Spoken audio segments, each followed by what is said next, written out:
Thank you.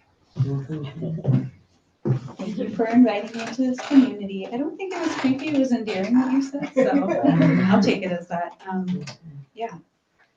And it's lovely to read this book, Lydia and Jane. And Jane gave me a little pep talk because I'm reading a mix of things. I'm trying to put together my first book, so. Thank you. That feels so great. So it's going to be a mix of things, new things, old things, just to hear things out loud. All right, this first one is called When You Say Watch Your Mouth. You need to know this.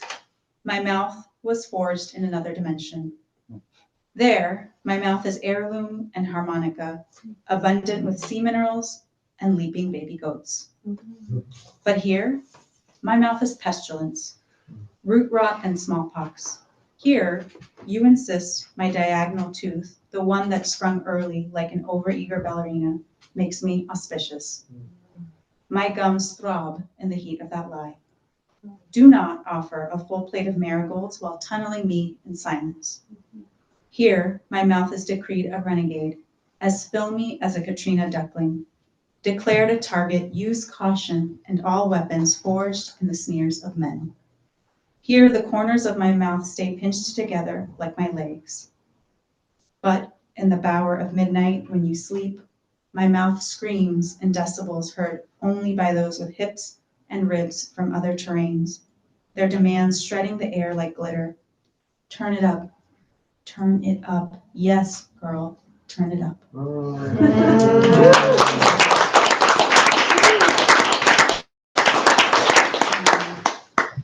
I echo Lydia. I appreciate how you all started this space, and yeah, none of us are free until all of us are free. So. Okay, these next two poems are new, and I have some friends in the audience that are making me feel brave, and so I'm going to read them.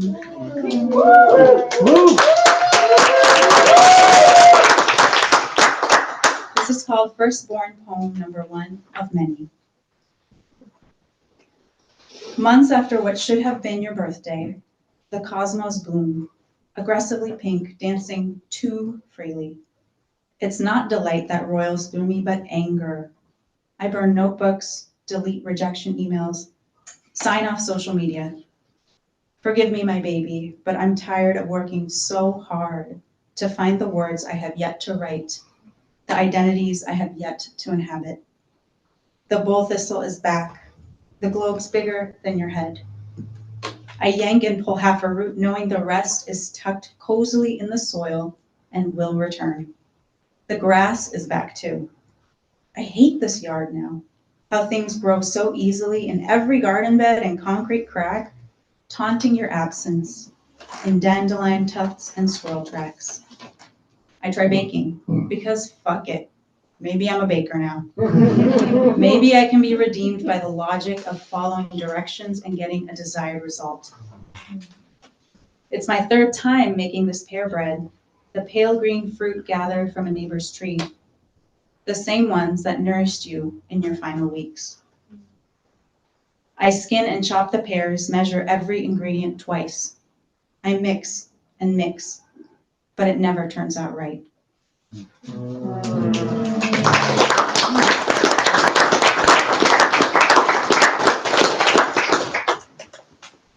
This next one is called My Friend Shares About La Llorona, and I Feel Seen. These days, all I am is a fractal of parenthood. Every day, my blank eyes open, and I find myself floating, yet again, in an eternal river of cruelty. No, neighbor, I don't care about the weeds interrupting your lawn, or how the neighbor's kids are writing on the sidewalk in too bright chalk.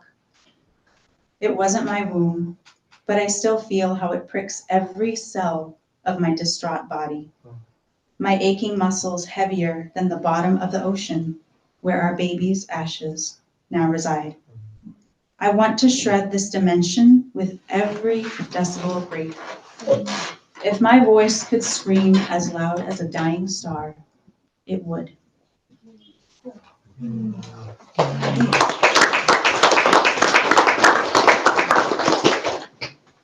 will read 3 more poems. These are, let's just go for it. This one's called Summer at My Grandparents', so it's a little bit of a different. I do write a lot about queerness and grief and ancestry and nature. And I said this at another reading. Isn't nature just a form of queerness and grief and ancestry? So, Summer at my grandparents'. Suddenly, I am free and fearless. I fill out, reset as a child. I spend hours hanging from the thickest branch of the most gnarled tree, half its face drooping over the fence line. I leap and laugh with missing teeth, bare feet massaged by pebbled concrete. I sink into the prickly lawn, legs as sprawled as the ivy crawling down the patio roof. Dinner arrives in a familiar cardboard box, and my uncle gives me the cheesiest slice. I wedge into the brown corduroy couch to watch Mahabharat and General Hospital. Here, I'm allowed to give in to the heavy, fall asleep in the lap of the nearest adult. In the mornings, I sit at a dark glass table that shades my dangling feet underneath. My grandma cuts watermelon using a small, serrated knife with a green plastic handle. Ergonomics be damned. She gives me the juiciest parts, the bold red center caving in on itself, our hands sticky from the sweetness enveloping us.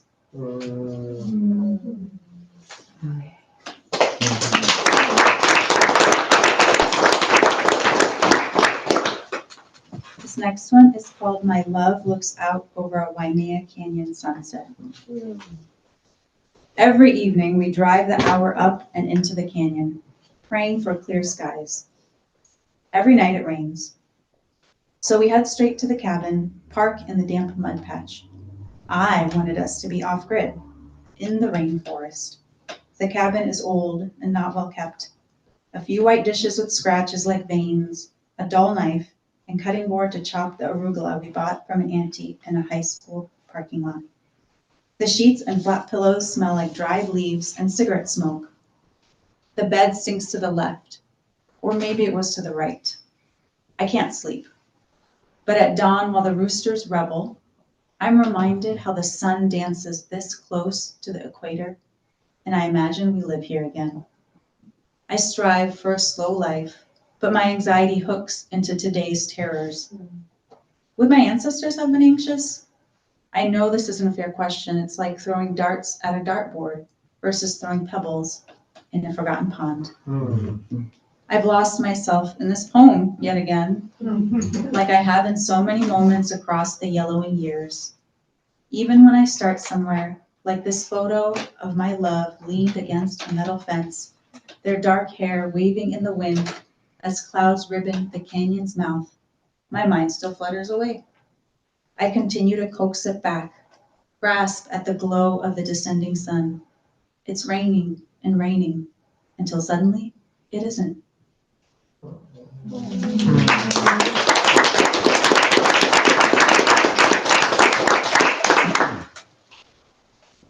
This is the last one. It's also a newish poem in progress. It's called A Sort of Prayer. May the wretched hurts fade as they get closer to your path, dissolve like sugar in boiling water.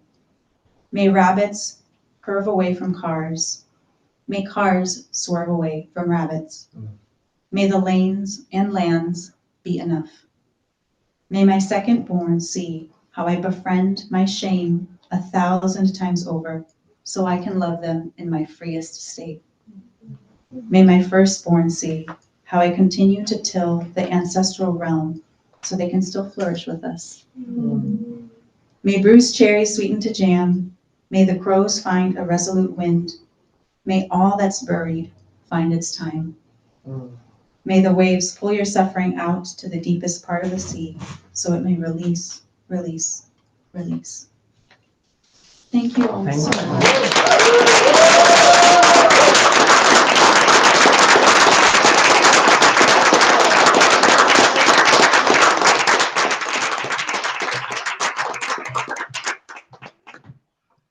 Let's hear it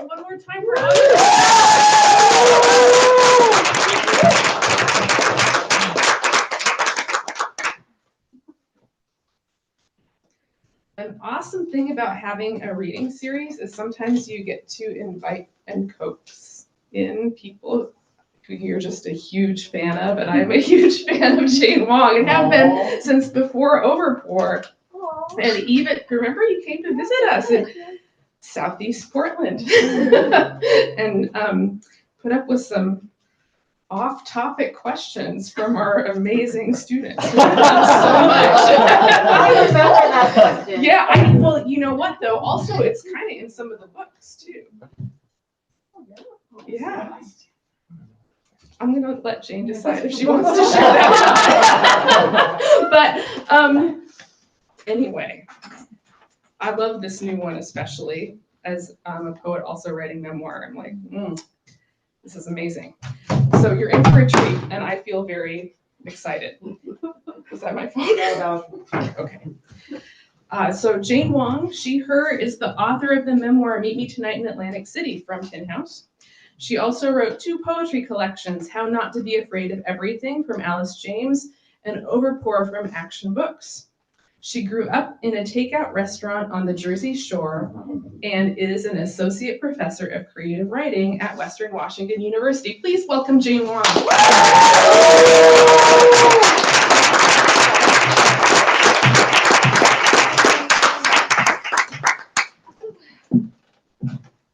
How are y'all doing tonight? Thank you so much for that introduction, Jessica. I remember, I think a student quoted a line of a poem that I had forgotten I'd written and said, like, is this about loneliness? Are you lonely? Yeah, it's about like, why do you want to stay in bed? Yeah, that one too. I was like, oh my gosh, I don't know how to answer these questions. They are real out there. They're real. That's one of my favorite readings still because of the realness of those questions. I will never forget. Thank you so much, Jessica. Thank you so much, June. I'm just like thrilled to be here via Constellation. Lydia, Ami? Yes, I was like triple checking. Those poems are just like super gorgeous, and I'm still sitting in the pool of that last poem with the bunnies swerving and the cars swerving. So just thank you so much for reading tonight. And thank you all so much for being here. I'm trying to see all of you. And yay, Tin House. And Bishop and Wild. Thank you, Melissa. I'm just really thrilled to be here. I'm just staying literally upstairs, so get to live above the bookstore is a dream. I'm just really, really grateful for tonight too. Free Palestine. I was just thinking to myself, yes, like the poem I'm about to read, because I want to open up with a poem and read some nonfiction, because it's Poetry Month, of course, too. I come from a history of starvation and hunger, and I cannot think without reading this poem about the genocide happening right now and the very, very hungry Palestinian people right now. So I just want to shout out, just in my heart. Okay, this poem is called "What Is Love If Not Rot?" And I was thinking a lot about my family. Most of them did not survive the Great Leap Forward. This is 1958, 1962. And my mom grew up in hunger. And my grandmother still, she goes to the grocery store and buys the fruit that's like manager's special, like the discount fruit that's about to rot, a bunch of fruit for $1. And I told her, because I'm a professor and I have a lot of deep feelings about upward mobility, being the first in my family even to graduate high school, now doctorate, I guess. But you know, I kept telling my grandma, I can buy you a good orange, you know? And she's like, no. Someone has to eat that fruit and I'm gonna eat it. So she won't take my good orange. So this poem's called What Is Love Is Not Rot, and it's about rotting oranges. What is love if not rot? I stand on tiptoe when I read, so this might be a little precarious, okay. What is love if not rot? I've been watching videos of rotting oranges on time lapse again. It's barely noticeable at first. The pores begin to grow, craters of no importance. After 14 days, the skin thins out, rice paper thin, wind thin, loneliness thin. At 15 days, spots bloom like a newborn galaxy or a bald buzzard circling, a shadow returning winter's wail. The skin puckers in on itself, all chimney ash, all brain matter mold. The middle like touching a young organ, slobbering milk and mud, a pedestal of goldenrod flora at 17 days. At 20 days, moss lumbers up and through continents growing along this orb, thickening at 22 days like cotton lint from the dryer like fur, a sheepskin cloud like my mother, an animal in her home or her own right, expanding now, the color phlegm yellow, poor yellow, growing smaller and smaller by 25 days, collapsing upon itself like curled fists, how I sleep at night, returning to heartbreak after heartbreak, fruit flies fluttering about like snow. What is holding it up still? What is keeping it here? How can I bear to watch it? How can I liquefy by 45 days, wolfish in citrus murk, ever shrinking like every grandparent I've ever held hands with? At 85 days, how to hold this slush of glittering bees trapped in no worldly amber?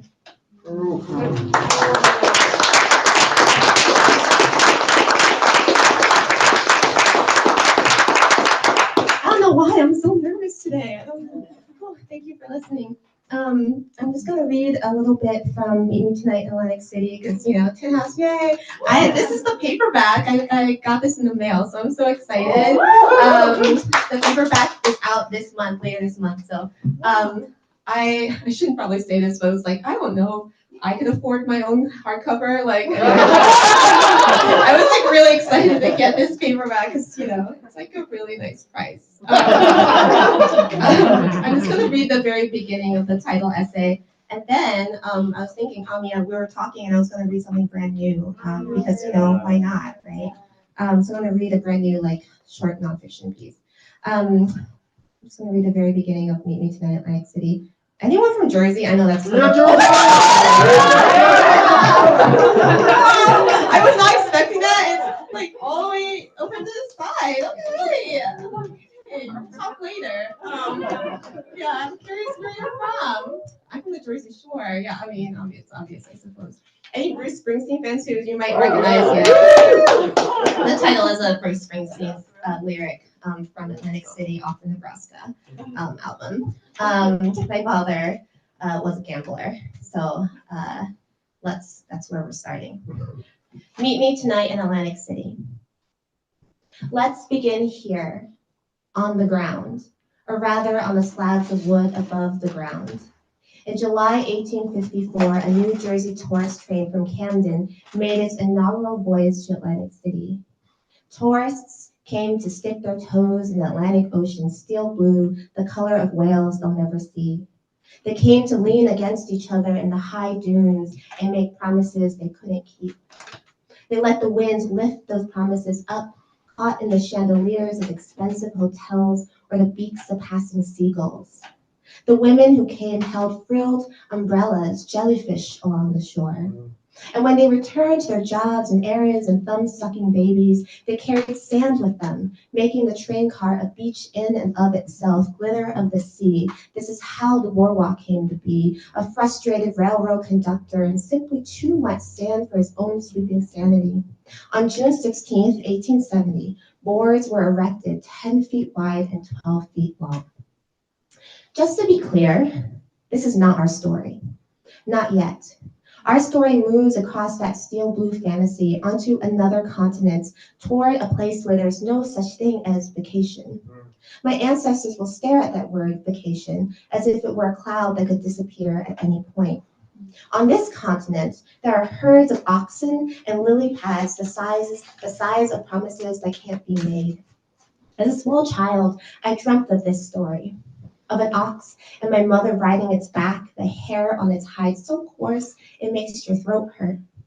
Our story, our history is a different Atlantic City. It is 1988 and my mother is still dreaming in Toy Sunnies. Not a single word of English worms its way through her open-mouthed sleep world. My little brother Stephen had just been born, howling like a wolf who knew he was a boy. 4 years earlier, when the nurses placed me in my mother's arms, I stared at her silently.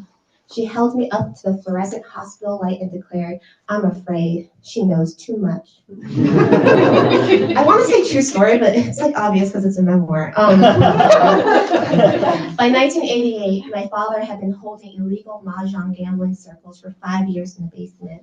Cigarette smoke escaped like doves from underneath the floorboards, and the shuffling sound of mahjong tiles, a porcelain earthquake.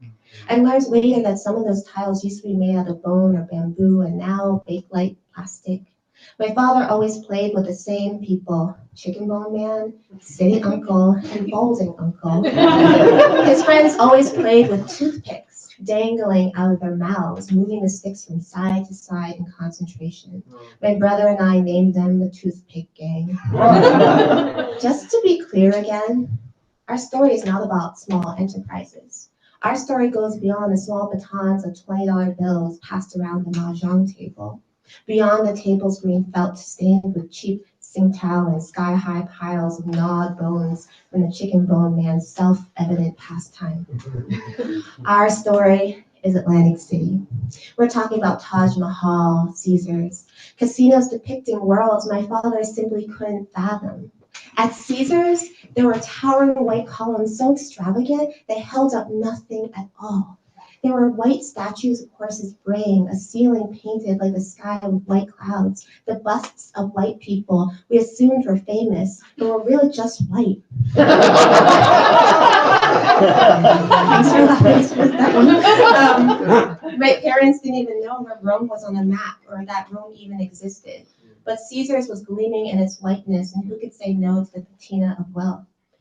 This is how we arrived. On that Chinese tourist bus where you have to fan yourself with your $10 gambling voucher and put your cigarette out in a Dixie cup. Or if you hit it big like we once did, you can arrive in the dolphin-colored leather of your BMW before you inevitably crash it into the Garden State Parkway median. No air conditioning and the windows down to save on gas mileage, of course. We arrived over a century later on a boardwalk full of non-white faces, shoulder pads, pinstripe suits, an amalgamation of languages punctuating the air.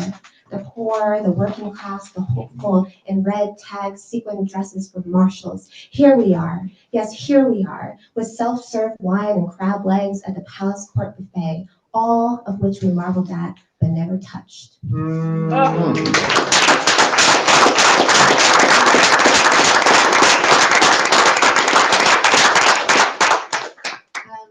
going to just read one last piece. This is a brand new one. Thank you, Ami, for the push to read this. It's called Permissions. It's about maybe a month old. Permissions. Oftentimes, a reader asks what it's like to publish a memoir with family members in it. How do you seek permission? What do you do when someone in your family protests your storytelling? Do you write it anyway? In this transmission, the radio delivers these questions to me as something else. Where is your father? Did he write you into being? What a fog obscuring the tree line. What does my father know about me? He knows I'm a writer, knows my birthday is sometime in the fall or maybe early winter, the death of something in the ground, a time for wilting wind and rats finding their way inside.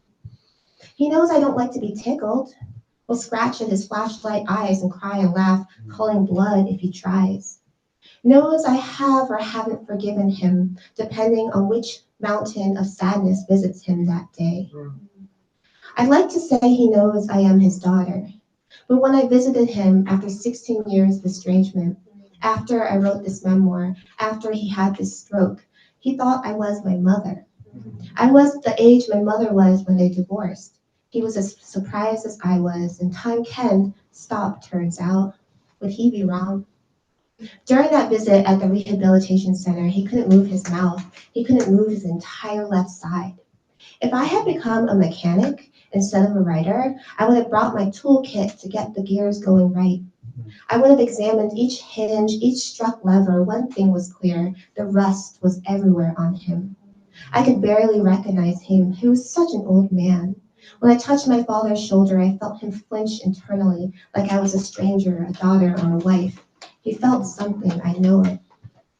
In her Atlantic City 60 Detective Rings series, artist Rose Soleil collected lost rings from Atlantic City, bringing them to an intuitive reader to find out more about the ring's owners. There's this one wide-banded ring that reads, "This belonged to a man who was difficult to get to know. Deep down, he had soft spots for certain people." There's no date for this ring.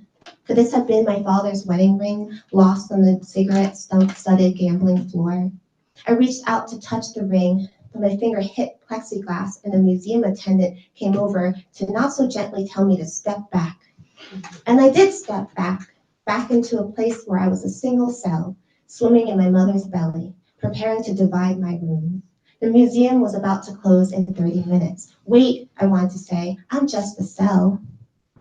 My father is living in Jersey still, or rather, he's alive in Jersey. My father wrote half of me into being, I suppose, as was the duty at the time. My mother wrote the other half, and that half has now grafted itself inside of me like high-quality ivy. But I still have his flashlight eyes. I guess the eyes are unavoidable. Windows, wilting winds. My friends used to joke that I have resting sad face. They call me Saddest Jane. I wish I could line our eyeballs back to back to see if they are the same size. Wow, I'd say to my father, a perfect match. 4 saddest moons orbiting each other. I guess I wrote the book anyway. If I'm being honest, I want my father to protest it. I want him to beg me to stop the sentences from spinning forth. Be angry. I want to challenge him.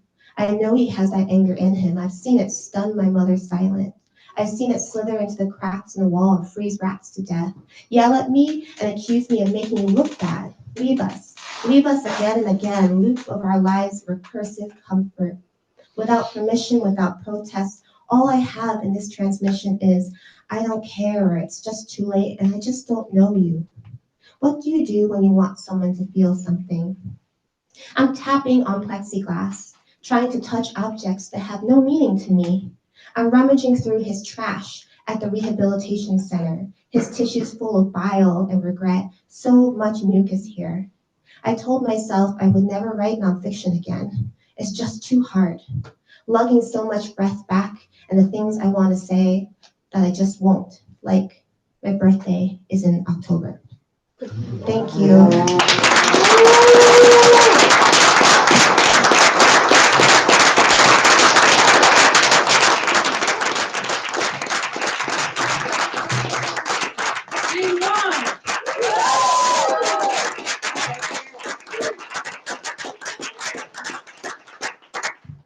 Thank you so much for being part of this tonight. There are books for sale. Woo! Yes, there's a chance to support an amazing small business. And if you're able to join us upstairs, we'd love to get together with you upstairs. I don't know. We have another amazing event next month with Armin Davudian, Charity Yoro, and Aaron Malone. So we hope to see you again.